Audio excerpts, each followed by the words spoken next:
London. The British government on Sunday denied a report that it is seeking a £pound Swiss-style relationship with the European Union that would remove many of the economic barriers erected by Brexit even as it tries to improve ties with the bloc after years of acrimony. Health Secretary Steve Barclay told Sky News £pound I don't recognise the Sunday Times report, insisting the UK was still determined to pound use the Brexit freedoms we have by diverging from the EU's rules in key areas.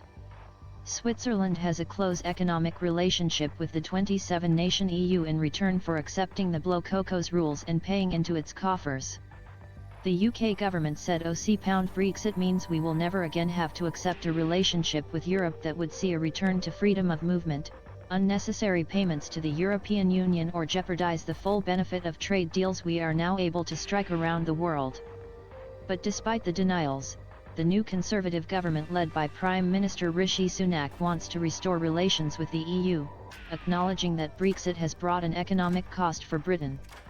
Treasury Chief Jeremy Hunt last week expressed optimism that trade barriers between the UK and the EU would be removed in the coming years. The shift comes as public opposition grows to the hard form of Brexit pursued by successive Conservative governments since British voters opted by a 52%-48% margin to leave the bloc in a 2016 referendum. Now, according to polling expert John Curtis, 57% of people would vote to rejoin the bloc and 43% to stay out.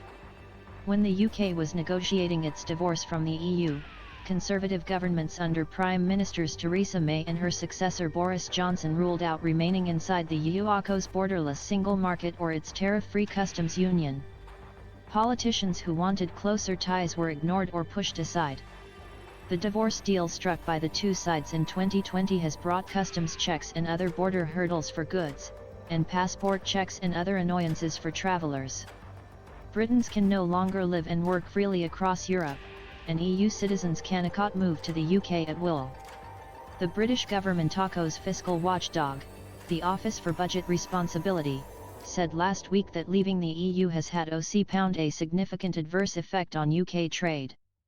Yet only recently have members of the government begun acknowledging Brexit's downsides.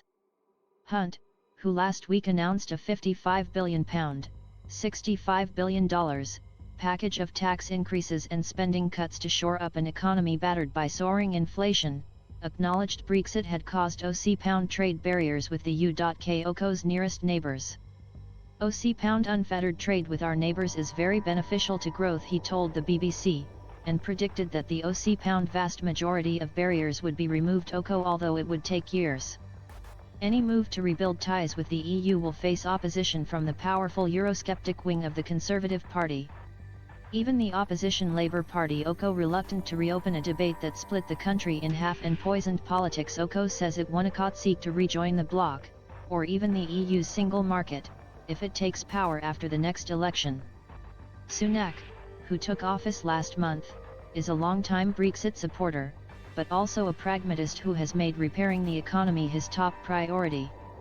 Russia's invasion of Ukraine, which has rocked European security and sent energy prices soaring, has put Brexit squabbles into perspective for politicians on both sides of the English Channel.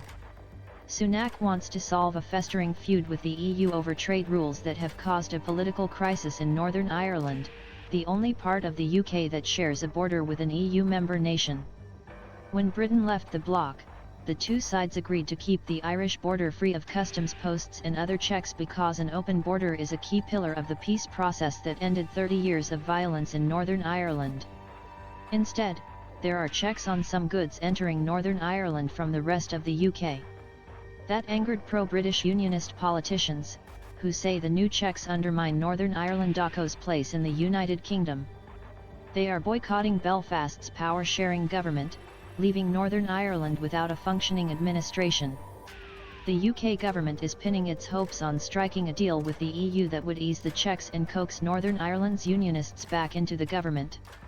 Months of talks when Johnson was in office proved fruitless, but the mood has improved since Sunak took over, though as yet there has been no breakthrough.